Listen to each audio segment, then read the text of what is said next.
Good morning, students. How are you? Today's topic is economic reforms since 1991. 1991 के बाद के जो इकोनॉमिक रिफॉर्म्स हैं वो, और न्यू इकोनॉमिक पॉलिसी या नई इकोनॉमिक पॉलिसी क्या है, और changing scenario of Indian economic environment या इंडिया के इकोनॉमिक एनवायरनमेंट का चेंजिंग वाला सिनेरियो क्या है। तो आज का हमारा टॉपिक है इकोनॉमिक रिफॉर्म से रिलेटेड सिंस 1991 या न्यू इकोनॉमिक पॉलिसी क्या है या changing scenario of Indian economic environment क्या है। बेटा सबसे पहले आपको इकोनॉमिक रिफॉर्म के बारे में पता होना चाहिए। The process of economic reforms was started by the government of India in 1991 for taking the country out of economic difficulty and speeding up development of the country। बेटा देश के डेवलपमेंट को तेज गति से बढ़ाने के लिए और इकोनॉमिक लेवल पर हमारे देश को डिफ़िकल्टीज़ को कम से कम फेस करना पड़े, इसके लिए बेटा हमारी देश की सरकार ने 1991 में इकोनॉमिक लेवल पे सुधार किए, इकोनॉमिक लेवल पे कुछ रिफॉर्म किए, सुधार किए। The centre of economic reforms has been liberalisation, privatisation and globalisation. ये इकोनॉमिक स्तर पर जो सुधार किए गए वो सुधार हमारे तीन थे: लिबरलाइजेशन उदारीकरण, प्राइवेटाइजेशन निजीकरण और ग्लोबलाइजेशन वैश्वीकरण। तो तीन ये इकोनॉमिक लेवल के रिफॉर्म्स किए गए। अब हम तीनों के बारे में डिटेल पढ़ेंगे कि तीन जो इकोनॉमिक रिफॉर्म्स किए गए इससे हमारी इकोनॉमी की इकोनॉमिक लेवल पे डिफ़िकल्टीज़ कुछ कम हुई हैं और इकोनॉमी का डेवलपमेंट काफ़ी फास्ट स्पीड से होना शुरू हो गया। तो अब ये इकोनॉमिक रिफॉर्म में ये तीन चीज़ें हैं क्या, लिबरलाइजेशन, प्राइवेटाइजेशन और ग्लोबलाइजेशन क्या है। सबसे पहले हम लिबरलाइजेशन करेंगे। लिबरलाइजेशन होता है उदारीकरण। Liberalisation it means to unshackling the economy from bureaucratic cobweb to make it more competitive। बेटा इकोनॉमी को बहुत अधिक कंपटीशन के लेवल पे ले जाने के लिए जो इकोनॉमी पे हमारे ब्यूरोक्रेटिक का जो शिकंजा कसा हुआ है, इकोनॉमी को उस शिकंजे से आज़ाद कर दिया गया कि जो ज़बरदस्ती के हमारे एडमिनिस्ट्रेटर्स ने रूल्स और रेगुलेशन फालतू के लगाए हुए थे, उन कंट्रोल से इकोनॉमी को आज़ाद कर दिया गया। किसके अकॉर्डिंग? लिबरलाइजेशन के अकॉर्डिंग। है क्या ये लिबरलाइजेशन? फिर से सुन लीजिए। It means to unshackling the economy from bureaucratic cobweb to make it more competitive. Economy को कम्पिटिटिव लेवल का बनाने के लिए जो हमारी इकोनॉमी के ऊपर हमारे एडमिनिस्ट्रेटर्स ने, हमारे ब्यूरोक्रेटिक्स ने जो शिकंजा कसा हुआ है, जो कंट्रोल लगाए हुए हैं, इकोनॉमी को उन कंट्रोलों से फ्री कर दिया गया, जिसे किसका नाम दिया गया है? लिबरलाइजेशन का। अब बेटा लिबरलाइजेशन की फीचर्स क्या क्या हैं? Following are its chief features. इसकी मेन कैरेक्टरिस्टिक्स क्या क्या हैं? पहला, to do away with the necessity of having a licence for most of the industries. पहले बेटा बहुत सी इंडस्ट्रीज़ के ऊपर अपने काम को शुरू करने के लिए बहुत से लाइसेंस लगाए गए थे, बहुत से लाइसेंस लेने पड़ते थे उन्हें अपने बिजनेस को शुरू करने के लिए। अब बेटा उन इंडस्ट्रीज़ को जो फालतू के लाइसेंस रखने पड़ते थे या लेने पड़ते थे, लिबरलाइजेशन के तहत इंडस्ट्रीज को उन लाइसेंसों से भी आज़ाद कर दिया गया कि फालतू के जो ज़बरदस्ती के लाइसेंस उन्हें लेने पड़ते थे, अब उनको लाइसेंस भी नहीं लेने पड़ेंगे। बिना लाइसेंस के भी वो क्या कर सकते हैं, काम कर सकते हैं। Second, freedom in determining the scale of business activities. Business की एक्टिविटीज़ को करने के लिए, बिजनेस की एक्टिविटीज़ का जो स्केल रखना है कि बिजनेस बढ़ाएं या कम करें, पहले वो भी परमिशन लेकर करना पड़ता था। अब बिजनेस की एक्टिविटीज़ में स्केल से रिलेटेड भी कोई डिसीज़न लेना है, किसी चीज़ का डिटर्मिनेशन करना है, तो वो भी फ्रीडम से करते हैं, बिना किसी कंट्रोल के करते हैं, बिना किसी के पूछे। हम अपने बिजनेस की एक्टिविटीज़ के हम स्केल को भी बढ़ाना है तो बढ़ा सकते हैं, कम करना है तो कम भी कर सकते हैं। उसके बाद थर्ड है removing restriction for the movement of goods and services from one place to another. Goods और सर्विसेज को एक प्लेस से दूसरे प्लेस तक ले जाने में पहले हमें परमिशन लेनी पड़ती थी, अब वो परमिशन भी हमें नहीं लेनी पड़ती, वो रिस्ट्रिक्शन भी हटा दी गई है। क्या? गुड्स और सर्विसेज को एक प्लेस से दूसरे प्लेस तक लाने और ले जाने पर पहले परमिशन लेनी पड़ती थी, अब वो परमिशन भी हटा दी गई है, वो रिस्ट्रिक्शन भी रिमूव कर दी गई है। उसके बाद है freedom to fix the prices of goods and services. Goods और सर्विसेज की प्राइस भी अपनी मर्जी से क्या की जा सकती है, फिक्स की जा सकती है।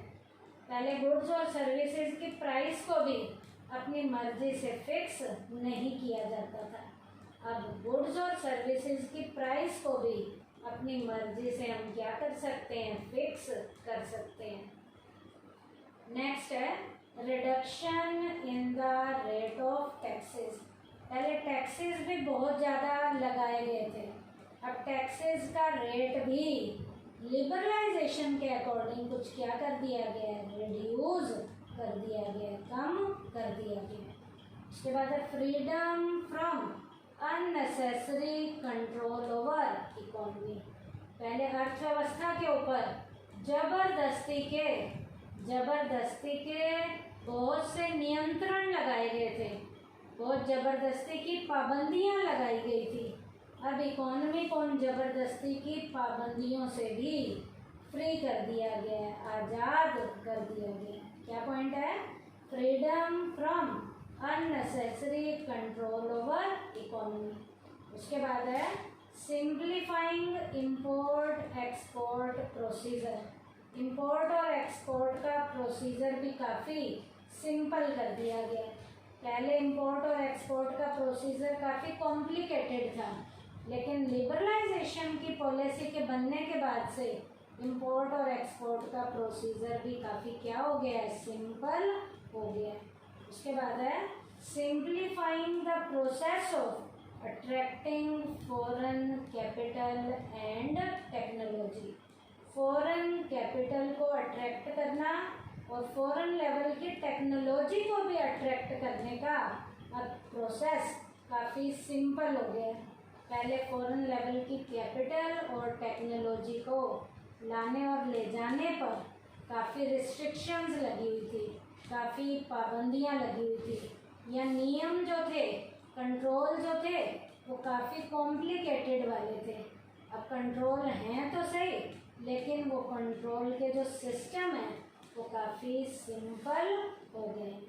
तो लिबरलाइजेशन की ये क्या थी, फीचर्स थी। लिबरलाइजेशन है क्या, फिर से सुन लीजिए। It means to unshackling the economy from bureaucratic cobweb to make it more competitive. Economy को कंपटीशन की ओर ले जाने के लिए जो इकोनॉमी के ऊपर हमारे ब्यूरोक्रेटिक्स ने शिकंजा पहले नियंत्रणों का कसा हुआ था, रूल्स और रेगुलेशन का जो शिकंजा कसा हुआ था, अब इकोनॉमी को उस शिकंजे से आज़ाद कर दिया गया है ताकि इकोनॉमी कंपटीशन को प्रॉपर तरीके से फेस कर सके। इसकी कैरेक्टरिस्टिक्स क्या क्या हैं? To do away with the necessity of having a licence for most of the industries, freedom in determining the scale of business activities, removing restriction for the movement of goods and services from one place to another, freedom to fix the prices of the goods and services, reduction in the rate of taxes, freedom from unnecessary control over economy, simplifying import-export procedure, simplifying the process of attracting foreign capital and technology।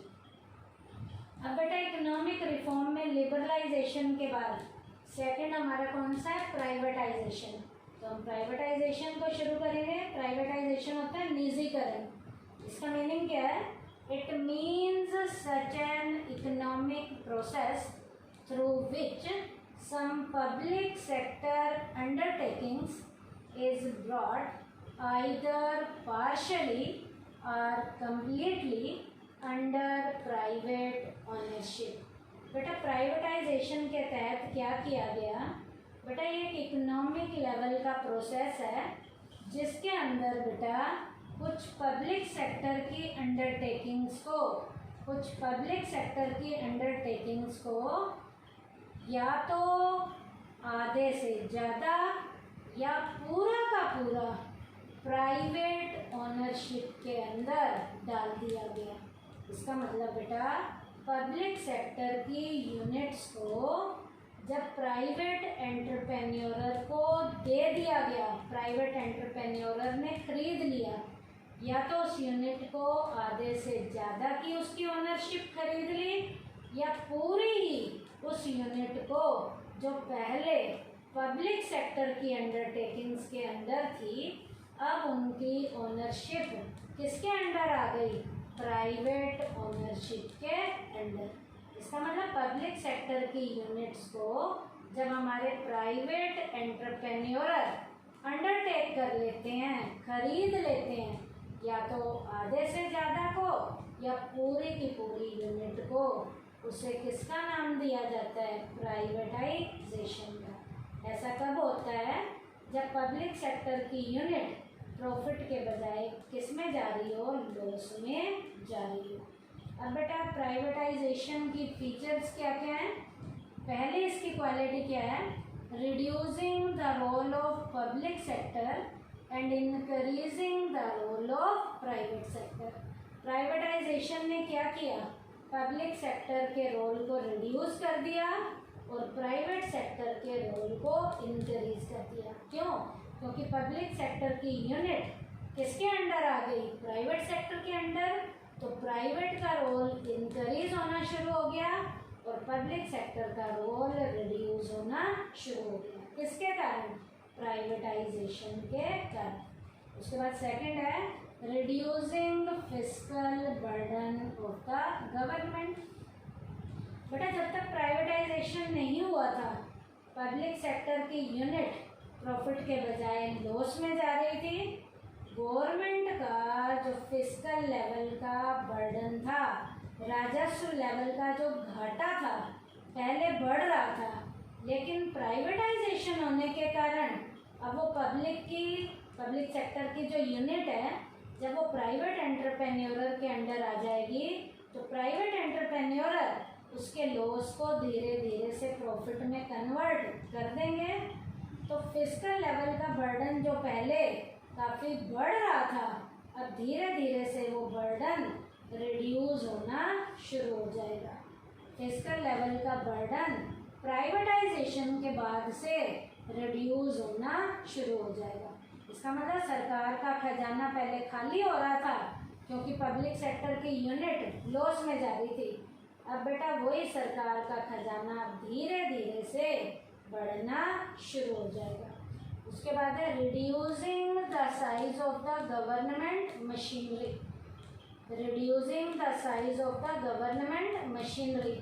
पहले government sector में, public sector में जब units ज़्यादा थी तो government की machinery का role ज़्यादा था।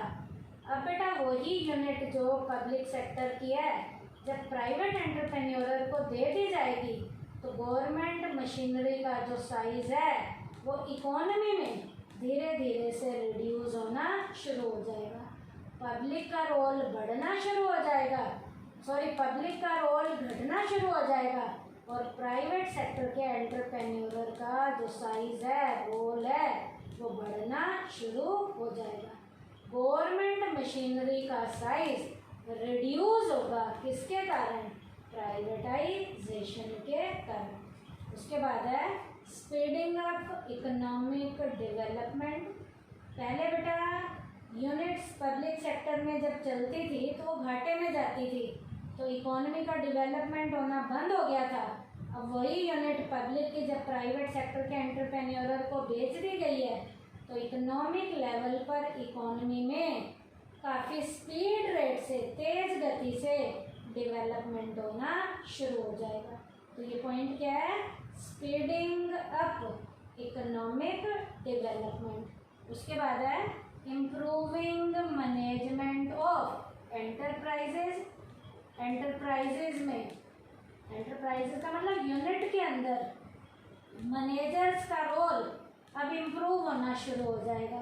क्यों? क्योंकि पब्लिक में तो वो घाटे में जाती थी, मैनेजर्स का रोल घट रहा था, लेकिन अब वही यूनिट पब्लिक की जब प्राइवेट एंटरप्रेन्योर को दी गई है तो प्राइवेट सेक्टर के जो मैनेजर, अपनी फील्ड के एक्सपर्ट मैनेजर हैं, वो मैनेजर इस यूनिट को धीरे धीरे इम्प्रूवमेंट की ओर ले जाने लगे, उसके लॉस को धीरे धीरे से प्रॉफिट में कन्वर्ट करने लगे। तो ये पॉइंट क्या है? Improving management of enterprises. उसके बाद है इंक्रीज इन गवर्नमेंट ट्रेजरी। पहले बेटा सरकारी खजाना खाली होता जा रहा था, अब धीरे धीरे सरकारी खजाना भरना शुरू हो जाएगा। कैसे? पब्लिक सेक्टर के बजाय वो यूनिट जब हमने प्राइवेट को बेच दिया है तो प्राइवेट वाली यूनिट उसके लॉस को प्रॉफिट में कन्वर्ट करेगी। प्रॉफिट जितना ज़्यादा मिलेगा तो उसे उस प्रॉफिट के ऊपर क्या देना पड़ेगा? टैक्स देना पड़ेगा। और इस टैक्स के भरने से गवर्नमेंट का जो खजाना पहले खाली हो गया था, अब वो गवर्नमेंट का खजाना भरना शुरू हो जाएगा। तो ये पॉइंट क्या है? Increase in government treasury. उसके बाद है increasing competition by opening industries reserve for public sector to the private sector. अब बेटा जो इंडस्ट्री पहले पब्लिक के लिए रिजर्व रखी गई थी, पहले पब्लिक के लिए रिजर्व रखी गई थी कि उन यूनिट में पब्लिक सेक्टर के एंटरप्रेन्योर ही इन्वेस्ट कर सकते थे, अब वो इंडस्ट्रीज जो हैं प्राइवेट सेक्टर वालों को भी इन्वेस्ट करने के लिए दी जाने लगी कि उनमें अब प्राइवेट सेक्टर के एंटरप्रेन्योर भी इन्वेस्ट करने लगे। तो जब प्राइवेट सेक्टर के इन्वेस्टर पब्लिक के रिजर्व इंडस्ट्री में इन्वेस्ट करेंगे तो जितना ज़्यादा इन्वेस्ट होगा उतना ही कंपटीशन इंक्रीजिंग लेवल पे होना शुरू हो जाएगा। यहाँ पर मैं आपको एग्जांपल देती हूँ बेटा। शुरू में बेटा 47 इंडस्ट्रीज पब्लिक सेक्टर के लिए रिजर्व थी, उसके बाद बेटा 17 इंडस्ट्रीज रिजर्व रखी गई, फिर 7 इंडस्ट्री रिजर्व रखी गई, उसके बाद आज जो है पब्लिक के लिए केवल 3 इंडस्ट्री ही रिजर्व रखी गई हैं, बाकी सारी इंडस्ट्रीज में प्राइवेट एंटरप्रेन्योर को आने की क्या दे दी गई है? फ्रीडम दे दी गई है। ये भी किसके कारण हुआ है? प्राइवेटाइजेशन के कारण हुआ है। तो प्राइवेटाइजेशन की फीचर का पॉइंट यहाँ क्या है? Increasing competition. कंपटीशन इंक्रीज होना शुरू हो गया। कैसे? By opening industries reserve for the public sector to the private sector. जो इंडस्ट्री पहले पब्लिक के लिए रिजर्व रखी गई थी, अब उनके दरवाजे प्राइवेट सेक्टर के एंटरप्रेन्योर के लिए भी क्या कर दिए गए हैं? ओपन कर दिए गए हैं, खोल दिए गए हैं। तो ये हमारा था सेकंड नंबर का रिफॉर्म जिसका नाम है प्राइवेटाइजेशन। है क्या बेटा? मैं दोबारा से बताती हूँ। It means such an economic process through which some public sector undertakings is brought either partially or completely under private ownership. बेटा जो इंडस्ट्री पहले पब्लिक के लिए रिजर्व रखी गई थी, अब उन इंडस्ट्रीज को प्राइवेट सेक्टर के एंटरप्रेन्योर को या तो पूरा बेच दिया गया है या आधे से ज़्यादा बेच दिया गया है। तो इस पब्लिक की यूनिट को प्राइवेट सेक्टर के एंटरप्रेन्योर को आधे से ज़्यादा या पूरा जो बेचा जाता है उसे किसका नाम दिया जाता है? प्राइवेटाइजेशन का। तो प्राइवेटाइजेशन की फीचर्स क्या क्या हैं? Reducing the role of public sector and increasing the role of private sector, reducing fiscal burden of the government, reducing the size of the government machinery. उसके बाद है speeding up economic development, improving management of enterprises, increasing government treasury, encouraging competition by opening industries reserved for the public sector to the private sector। अब आइए बेटा third reform जो हमारा globalisation है, जिसे हम वैश्वीकरण या भूमंडलीकरण कहते हैं, ये क्या है? Globalisation it means integrating the economy with the rest of the world. अपनी इकोनॉमी को संसार की बाकी बची हुई अर्थव्यवस्थाओं के साथ मिलाना, इंटीग्रेट करना, क्या कहलाता है? ग्लोबलाइजेशन। अपनी इकोनॉमी को बची हुई अर्थव्यवस्थाओं के साथ जो हमने इंटीग्रेट करना है, कैसे कर सकते हैं? हमारे देश के लोग दूसरे देश के लोगों की तरह आएंगे और जाएंगे, हमारे लोग बाहर के देशों में जाएंगे, बाहर के देशों के लोग हमारे देशों में आएंगे, हमारा पैसा बाहर के देशों में जाएगा इन्वेस्ट करने के लिए, बाहर वाले इन्वेस्टर हमारे देश में पैसा इन्वेस्ट करेंगे, हमारी टेक्निक बाहर के देशों में जाएगी और बाहर की टेक्निक हमारे देशों में आएगी। इसे किसका नाम दिया जाता है? ग्लोबलाइजेशन का। क्या?